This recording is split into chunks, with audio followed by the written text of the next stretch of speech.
Okay.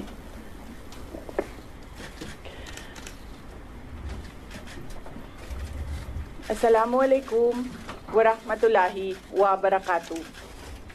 Madayaw, maayong adlaw kaninyong tanan.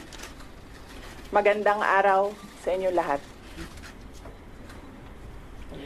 Proverbs 19 verse 21 states, "Many are the plans in a person's heart, but it is the Lord's purpose that prevails."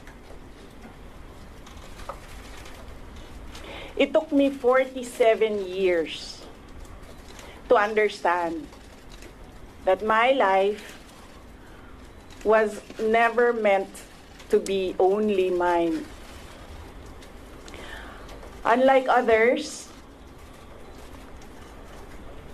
I may not have been born just to chase happiness. For a long time, I questioned the weight of responsibility to my family, to my country, to everyone who called on me. Today, I have peacefully accepted that my life is unlike any other. Sa unang mga buwan ng aming mga termino, nakita ko na ang kawalan ng katapatan ni Bongbong Marcos Jr. sa mga pangakong binitawan noong kampanya, pati na sa kanyang sinumpaang tungkulin para sa bayan. Dahil hindi ko kinaya na maging bahagi ng 2025 national budget na tadtad ng katiwalian, pinili kong umalis sa kabinete kahit alam ko na mula pa noong 2023 na ang magiging kapalit ay ang aking impeachment. Mga kababayan, humihingi ako ng paumanhin. Patawad kung tinulungan ko mahalal si BBM bilang Pangulo ng ating bansa.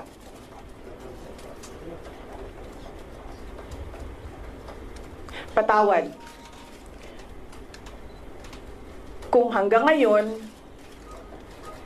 ay marami pa ring Pilipino ang nalulunod sa baha ng dahil sa malawakang korupsyon. Patawad kung lantaran ang pang-aabuso ng ating mga institusyon para sa pansariling interes ng mga politiko. Patawad kung patuloy ang pagtaas ng presyo ng mga pangunahing bilihin habang nananatiling kapos ang kita ng bawat pamilya. Patawad kung wala man lang tayong tunay na seguridad sa pagkain. Patawad kung may nagkakasakit at binabawian bigla ng buhay dahil sa kakulangan ng maayos at epektibong healthcare system. Hindi ako kailanman natakot sa pagsira nila sa pangalan ko. Ngunit, may takot ako para sa ating mga anak. May takot ako para sa susunod na henerasyon.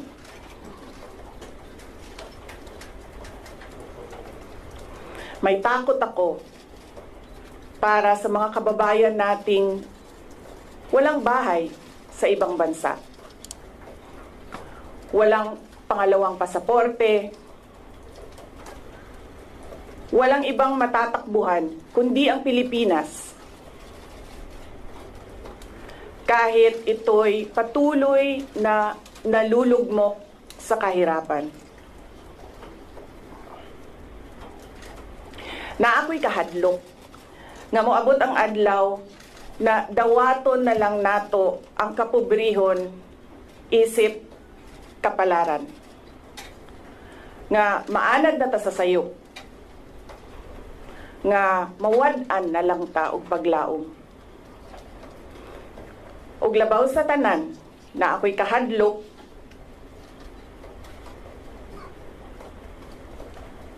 nga moabot ang adlaw nga wala na tay Pilipinas nga ikahatag sa atong mga anak.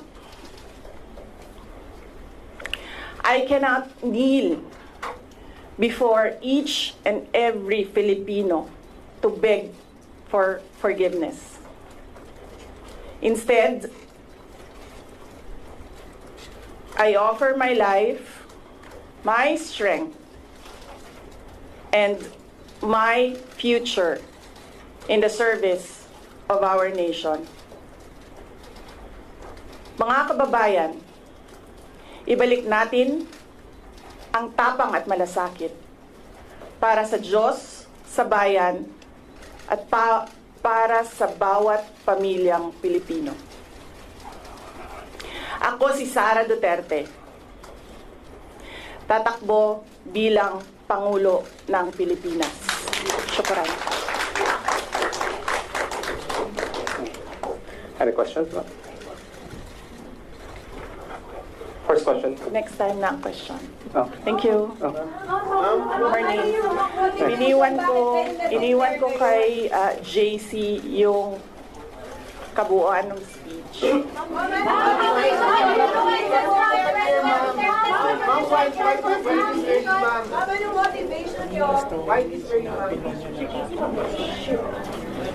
I'll scan this. I-scan ko na. I-send ko sa GC. I-send ko sa GC. Wait lang, para maganda yung scan.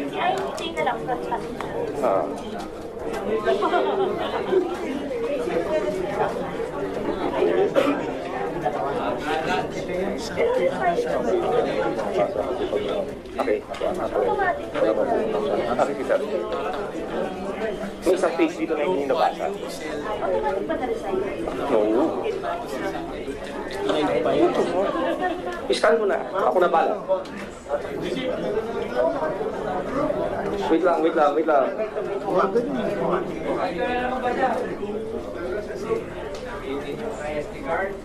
Baka pwede po kamasa for Alin? Siskan ko. hindi kailangan namin tambay.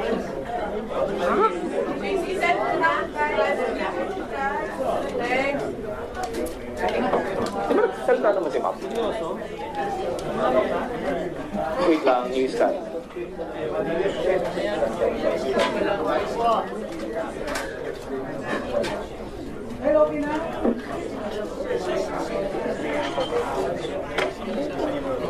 Wait lang, isa-isa lang. Ika-cam scanner ko kasi. Diba?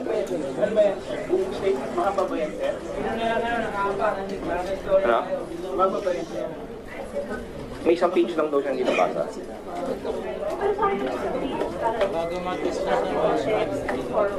Yeah. Ito na, scanning na.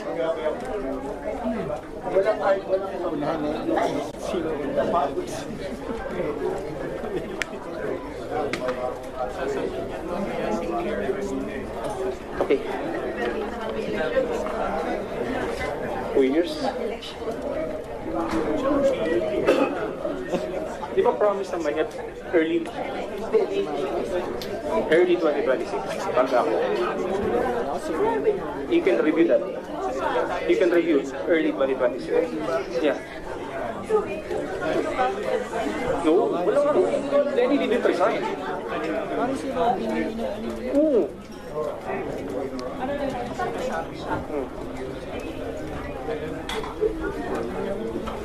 Very didn't resign. Import images.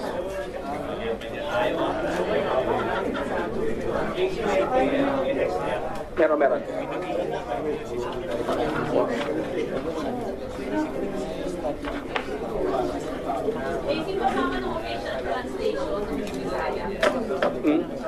Wala pa.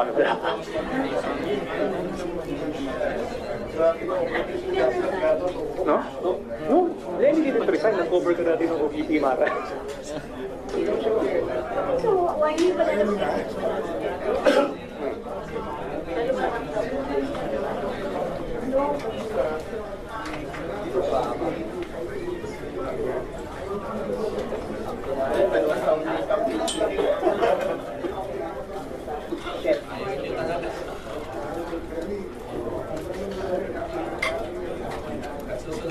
Edit.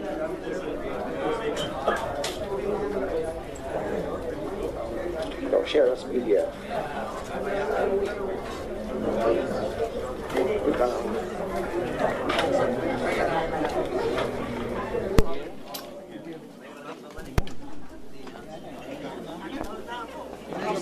Wala nga, go.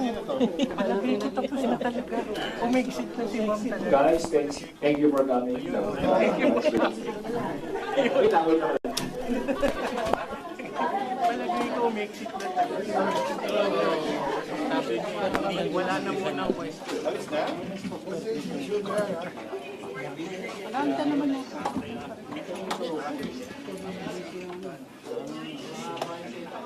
Alam ko na ang lalabas na protest. Dati dyan, sa Greek ang pangalan mo nun, Greek. Send the po yung speech. Check lang sa GC. Thank you. Hindi niya sabihin. Ayaw niya. Sinabi na niya kasi tatakbo. I will run for president. Hindi, Tagalog. In English ko lang.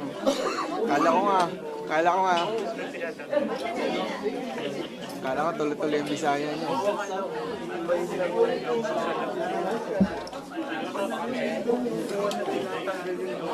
Kuha ka na. Bilis ko ka.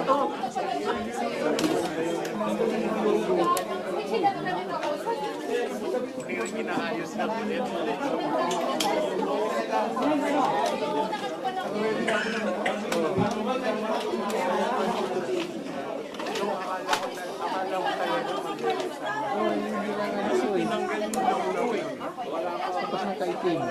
Si yung kabuuan ng speech.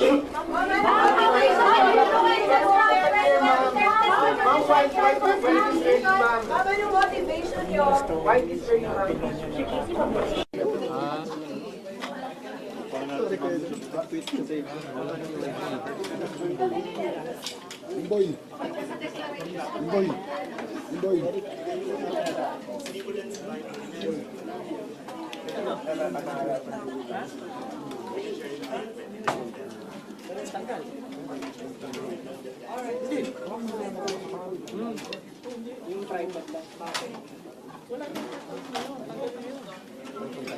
Hindi na siya vice.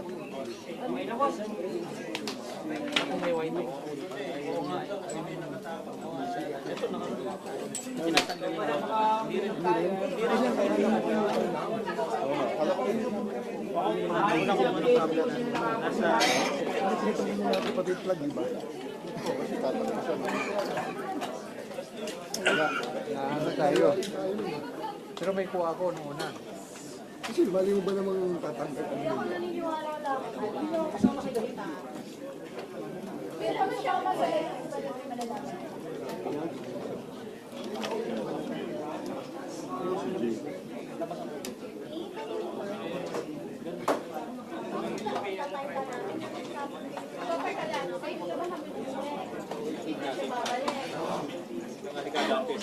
Pag yan lumabas kami, baka mamaya mag-lion kami.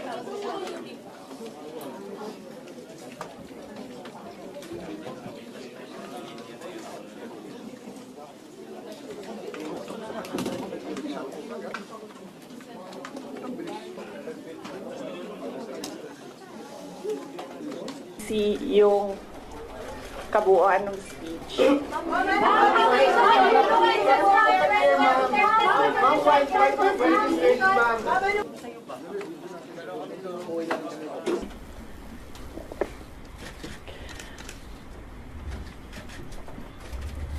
Assalamualaikum warahmatullahi wabarakatuh. Madayaw, maayong adlaw kaninyong tanan. Magandang araw sa inyo lahat. Proverbs 19 verse 21 states, "Many are the plans in a person's heart, but it is the Lord's purpose that prevails." It took me 47 years to understand that my life was never meant to be only mine. Unlike others, I may not have been born just to chase happiness. For a long time, I questioned the weight of responsibility to my family, to my country, to everyone who called on me. Today, I have peacefully accepted that my life is unlike any other. Sa unang mga buwan ng aming mga termino, nakita ko na ang kawalan ng katapatan ni Bongbong Marcos Jr. sa mga pangakong binitawan noong kampanya, pati na sa kanyang sinumpaang tungkulin para sa bayan. Dahil hindi ko kinaya na maging bahagi ng 2025 national budget na tadtad ng katiwalian, pinili kong umalis sa kabinete kahit alam ko na mula pa noong 2023 na ang magiging kapalit ay ang aking impeachment. Mga kababayan, humihingi ako ng paumanhin. Patawad kung tinulungan ko mahalal si BBM bilang Pangulo ng ating bansa.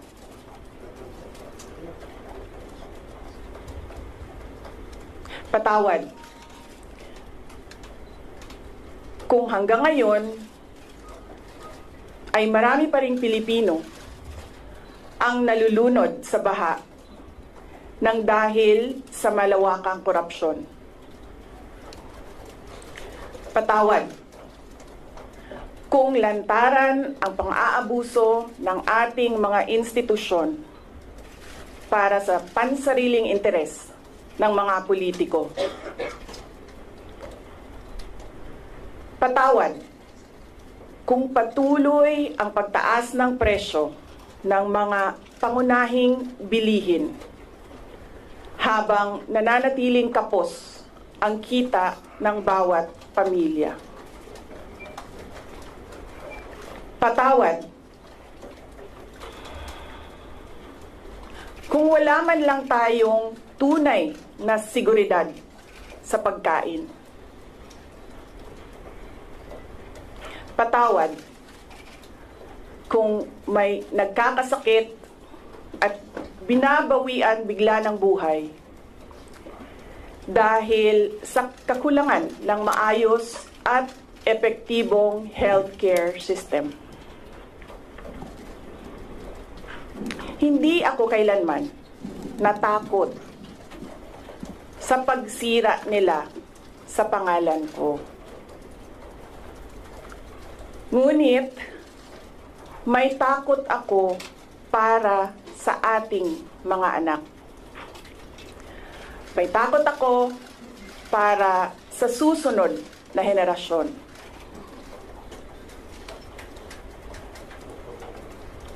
May takot ako para sa mga kababayan nating walang bahay sa ibang bansa. Walang pangalawang pasaporte, walang ibang matatakbuhan kundi ang Pilipinas.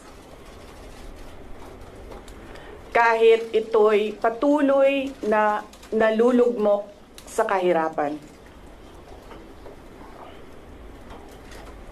Na ako'y kahadlok, nga moabot ang adlaw na dawaton na lang nato ang kapobrihon isip kapalaran. Nga maanad na ta sa sayop, nga mawad-an na lang ta og paglaom. Og labaw sa tanan na ako'y kahadlok,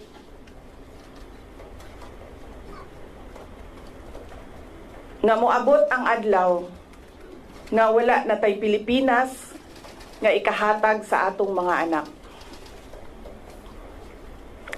I cannot kneel before each and every Filipino to beg for forgiveness. Instead, I offer my life, my strength, and my future in the service of our nation. Mga kababayan, ibalik natin ang tapang at malasakit para sa Diyos, sa bayan, at para sa bawat pamilyang Pilipino. Ako si Sara Duterte, tatakbo bilang Pangulo ng Pilipinas. Syukran.